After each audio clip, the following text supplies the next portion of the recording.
Hello friends. मैं हूं astrologer Anupam Kumar Vaikuntha astro से। और आज है विजया एकादशी। आज आज के दिन इसकी स्टोरी मैंने डाली हुई है अपने यूट्यूब चैनल पे। आज के दिन भगवान राम ने विजया एकादशी का व्रत किया था लंका पर विजय प्राप्ति के लिए। तो आज मैं आप लोगों के सामने कोई स्टोरी तो लेके नहीं आया हूँ, बट कुछ ज्ञान की बातें जो ज्योतिष से जुड़ी हुई है मैं वो लेकर के आया हूँ। जैसे हमारी भी एस्ट्रोलॉजर कम्युनिटी होती है, तो कल कम्युनिटी में एक बहुत ही अच्छा बहुत ज्ञानी जानकार एस्ट्रोलॉजर हैं। उन्होंने बहुत अच्छी चीज़ डाली थी, तो मैंने सोचा वो आपसे मैं शेयर करूँ। वहाँ पर क्वेश्चन ये रेज हो रहा था ना कि आजकल लोग कहते हैं कि ज्योतिष कुंडली दिखाने पे भी, पहले से भी दिखाने पे भी कष्ट झेलना पड़ रहा है, प्रॉब्लम परेशानी आ जाती है। क्यों आ जाती है? कहते हैं कष्ट झेलने पड़ते हैं चाहे कुंडली कितना भी दिखा लो। तो इसका बहुत सही सवाल वहाँ पर उठा अचानक से कि क्या भगवान, मतलब जब भगवान लोग धरती पे आए थे, लाइक कृष्ण भगवान थे, राम जी थे, तो क्या उन लोग के पास ज्योतिष लोग का कमी था? क्या उन लोगों को विद्वान लोग का कमी था? अगर मान भी लिए कि वो मनुष्य रूप में थे, भगवान नहीं थे, तो क्या उनके पास विद्वान लोग की कमी थी? क्या ऐसा था कि उनके पास ज्योतिष लोग की कमी थी, विद्वान लोग की कमी थी? नहीं, ऐसा नहीं था। इसमें था, इसका उत्तर है ना कि आज के टाइम से ज़्यादा ज्योतिष और विद्वान लोग और ऋषि मुनि लोग, महर्षि लोग, ब्रह्म ऋषि लोग रहते थे वहाँ पर। लेकिन वो कभी भी अपने भविष्य कथन से ना किसी भी सीमा का अतिक्रमण नहीं करते थे।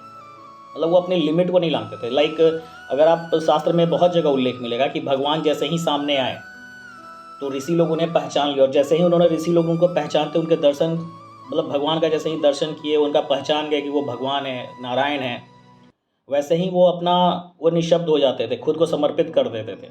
वो ज्ञान का बखान नहीं करते थे कि अब आप ये कर लो वो। उनको पता था कि भगवान है, लीला कर रहे हैं, वो कुछ समझाने के लिए आए हैं। अगर कष्ट कष्ट का बात करें कि भगवान का कष्ट, तो वास्तव में उनको कभी कष्ट हो ही नहीं सकता। भगवान थे, वो लीला करने आए थे। वो परम क्या कहते हैं, संपूर्ण सृष्टि उन्हीं का है, उन्हीं में व्याप्त है। सुख दुख जो था उनके लिए एक लीला था। परंतु सुख दुख कब होता है? माया जब हावी होती है ना, और ज्ञान का जब अभाव होता है आदमी के पास। माया क्या कहते हैं ना, माया हम लोग के ऊपर तब हावी होती है ना जब हम लोग के पास ज्ञान का भाव रहता है। और जब ज्ञान का भाव रहेगा तब हम लोग के पास दुख कष्ट आता है, राइट। और भगवान क्या कहते हैं, स्वयं परमात्मा ज्ञान स्वरूप हैं, तो उनको कभी कष्ट नहीं होता था। लेकिन वो लीला, वो हम लोग को समझाने के लिए कि मनुष्य रूप में एक इंसान को कितना परेशानी लाइफ में आ सकता है और कैसे उसका सामना करना है, उन्होंने सब कष्ट झेला और हम लोग को वो ज्ञान दे रहे थे। भगवान श्री कृष्ण गीता में क्या कहते हैं कि कर्म भक्ति और ज्ञान का उपदेश देते हैं। वो अपने गुरुजन का सम्मान करते हैं और वो बताते हैं कि एक भगवान हो कर के भी अगर वो मनुष्य रूप में अपने सारे गुरुओं का, ऋषि महर्षियों का अगर वो सम्मान कर रहे हैं, तो वो बताते हैं कि अगर आप सम्मान करेंगे, ज्ञान का सम्मान ही आपको मोक्ष दिला सकता है, ठीक है। क्योंकि ज्ञान ही एक ऐसा चीज़ है जो आपको माया से बाहर लेके आएगा और फिर आप मुक्ति की ओर बढ़ पाएंगे, या मोक्ष के ऊपर बढ़ पाएंगे, या फिर आनंद की प्राप्ति कर पाएंगे। अगर इस जन्म में भी आप एग्जाम्पल देख लीजिए, प्रेमानंद महाराज, वो खुद में आनंद में रहते हैं, परम आनंद, उनका नाम ही है प्रेमानंद। वो, उनको किसी चीज़ की ज़रूरत नहीं है, किसी के सजेशन की, किसी के, कोई ग्रह नक्षत्र उनका कुछ नहीं कर सकता, क्योंकि उनको ज्ञान प्राप्ति हो चुकी है ना। वो उनकी बातों को आप सुनिएगा कि वो कितने, कोई भी साधु संत आते हैं, कोई भी इंसान भी बनाता है, कितना प्रेम, वो हर जगह भगवान को देख रहे हैं। उनका ज्ञान का लेवल इतना ऊंचा जा चुका है ना कि उनका ऑरा डिफाइन करना मुश्किल हो चुका है।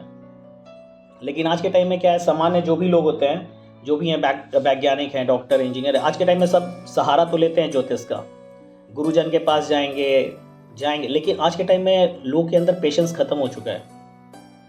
सबको तुरंत रिजल्ट चाहिए, ठीक है। सब लोग को तुरंत समाधान चाहिए, एकदम इंस्टेंट में, आधे घंटे में बता दो, 1 घंटे बता दो और 1 महीना में मेरा काम हो जाए। ऐसा नहीं होता है और कभी होगा भी नहीं। ज्ञान की प्राप्ति जब तक आपको नहीं होगी ना, तब तक कुछ नहीं होने वाला है। ज्योतिष विद्या एक प्रामाणिक विद्या है, हर यूनिवर्सिटी में पढ़ाया जाता है ये, और हर जगह इसका इतना यूज़ किया जाता है। लोग को उसका सही, आपके कर्म को ये ठीक करने की विद्या है। ये विद्या वो नहीं है कि 1 महीना में कोई जादू कर देगा, कोई कुछ नहीं करेगा, कोई नहीं करेगा। आपका ज्ञान ही आपको लेवल, आपका कर्म आपका आशीर्वाद बनेगा। ज्योतिष लोग जो होते हैं वो आपसे क्या करवा रहे हैं, पुण्य करवा रहे हैं। आप मंदिर जाओ, वो देखते हैं कि आपकी कुंडली में कौन सी ऊर्जा का अभाव है और कौन सी ऊर्जा बहुत उग्र है। उसके अकॉर्डिंग उसके अनुसार उसको बैलेंस करने के लिए ना वो आपको रास्ता दिखा रहे होते हैं आपको। और आप लोग को चाहिए रिजल्ट, हाथ में अंगूठी पहन लो। केवल अंगूठी पहनने से हो जाएगा सब कुछ क्या? सब लोग अंगूठी पहन लेंगे? अंगूठी वाले लोग तो जो अंगूठी बेचते हैं उनका तो अंगूठी बेचने वाले का फायदा हो जाएगा, आपका नहीं होगा। क्योंकि हर जगह केवल वो काम नहीं आता है, एक ऊर्जा बैलेंस, चाहे अंगूठी हो चाहे कुछ भी हो। अगर पृथ्वी तत्व है तब आपका अंगूठी काम करेगा, कोई पत्थर जेमस्टोन तब काम करेगा। अगर पृथ्वी तत्व से आपको परेशानी आ रही है तो उसको बैलेंस करने के लिए अंगूठी पहनाया जा सकता है, क्रिस्टल पहनाया जा सकता है। बट ऐसा थोड़ी है, क्या कहते हैं ना, कि सब लोग को अंगूठी पहना दो। वायु तत्व में अगर कोई प्रॉब्लम है आपको मंत्र करना पड़ेगा। कौन सा मंत्र, कैसा मंत्र, वो डिपेंड करेगा आपकी कुंडली पे। जल तत्व में परेशानी है, आपको जाकर के जल चढ़ाना होगा। कौन से भगवान पे कैसे किस तरह से किस चीज़ का सहारा लेके, किस तत्व का सहारा लेके, वो आपकी कुंडली पे डिपेंड करेगा। तो ऐसा कुछ नहीं है। अग्नि तत्व है, आपको हवन करना पड़ेगा। तो बस बात यही है, आज के टाइम में लोग के पास पेशेंस खत्म हो गया है। मालूम है क्या होता है? अहंकार। मैं डॉक्टर हूँ, मैं इंजीनियर हूँ, मैं आईएएस ऑफिसर हूँ और मेरा तुरंत काम करवा दो आप। पैसे कितने चाहिए? 11,000, 10,000। वो फेंक कर क्या रहे हैं पैसे? वो हर जगह फेंकते जा रहे हैं, उनके पास उनका कुछ हो नहीं पा रहा है, वो 10 जगह घूम रहे हैं। क्योंकि पैसे से आप अपने कर्म को ठीक नहीं कर सकते। आपने एक और गौर किया होगा, आप एक चीज़ और गौर करेंगे कि जो लोग जब जीवित होते हैं ना तो लोग उनकी रिस्पेक्ट नहीं करते हैं, और जब वो मर जाते हैं तब लोग जाके हार चढ़ाते हैं, नतमस्तक होते हैं। मालूम ऐसा क्यों होता है? अहंकार। क्योंकि जब तक सामने वाला व्यक्ति जिंदा था ना, वो आपके अहंकार को चुनौती दे रहा था और आप हर्ट हो रहे थे और इसीलिए आप उससे लड़ रहे थे, आप उसका सम्मान नहीं कर रहे थे। अब वो मर चुका है, निर्जीव हो चुका है, उसकी फोटो सामने लगी हुई है, आप नतमस्तक इसीलिए हो रहे क्योंकि अब वो आपके अहंकार को चुनौती नहीं दे सकता है, तब आप उसके आगे नतमस्तक हो रहे हैं। तो ये जो अहंकार आदमी के अंदर होता है ना, वो सबसे मूल चीज़ है जो आदमी को ज्ञान अर्जित करने से रोकता है। ज्ञान किसी लेने से, अगर आपके पास ज्ञान है भी नहीं और कोई दूसरा देना भी चाहेगा तो आपका अहंकार आपको लेने से रोक देगा। आपको कोई बताएगा तो आपका अहंकार आपके ज्ञान के आड़े आ जाएगा। रावण, कंस, कौरव, इन लोगों का पतन क्यों हुआ? अहंकार के कारण। ऐसा नहीं था इनके पास कुछ था नहीं, अच्छे अच्छे ज्योतिष थे, विद्वान लोग थे, सब कोई थे, फिर भी इनका पतन हुआ। क्यों? सोचिए, अहंकार। क्योंकि जब आपके अंदर अहंकार रहेगा ना, आप सही से ज्ञान को समझ ही नहीं पाओगे। आपको हर चीज शॉर्टकट में चाहिए, आप लॉन्ग कट में नहीं जाना चाहते हो। पांडव थे, वो 14 साल 13 साल वनवास कर रहे थे, वो अर्जित कर रहे थे ताकत को, वो शॉर्टकट नहीं ढूंढ रहे थे। वो चक्रवर्ती सम्राट तब बने, समझ गया? तो ज्योतिष, अभी मैं क्या ही बोलूँ, मैं अभी क्या कहते हैं ना, मेरे पास अभी एक फ़ोन आया और कॉल आया उनको, बस वो कह रहे हैं कि अरे आप, मैंने बोला कि टाइम लगता है 5-6 घंटा, आराम से कुंडली देखने की चीज़ है। अरे हमारे यहाँ तो 30 मिनट में देख देते हैं। तो भैया अगर वो 30 मिनट से आपका सॉल्यूशन अगर हो सकता था तो आप फिर मेरे पास आते ही क्यों? यानी कि वहाँ पर आपका 30 मिनट वाला आपको सॉल्यूशन आपके लाइफ का प्रॉब्लम सॉर्ट आउट नहीं कर सका ना, तभी तो आप यहाँ पर आ रहे हैं और फिर यहाँ पे आप वही 30 मिनट ढूंढ रहे हैं। क्यों? पेशेंस रखना सीखिए, अहंकार का त्याग कीजिए और तब किसी से ज्ञान लेने आइए। नहीं, वरना आपका पैसा बर्बाद होगा, आपको ज्ञान नहीं मिल पाएगा। क्योंकि आप तो शॉर्टकट ढूंढ रहे हैं ना। अभी बस मैं ज्योतिष के पास गया, एक बार एग्जाम्पल सोच के देखना ना, रावण, कंस, कौरव, इन लोगों के पास ज्योतिष नहीं थे क्या?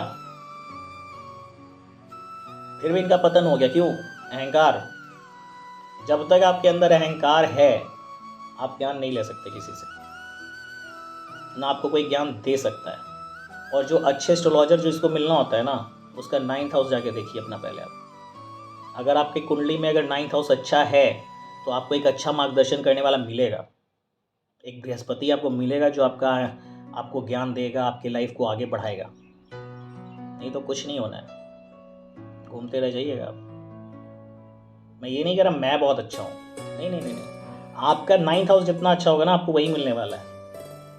वो मेरे से बड़े बड़े ज्ञानी लोग होंगे बैठे हुए। इन ज्ञान लेने के लिए मैं बस ये कहना चाहता हूँ ना, ज्ञान लेने के लिए अहंकार का त्याग करिए, तब ज्ञान मिल पाएगा।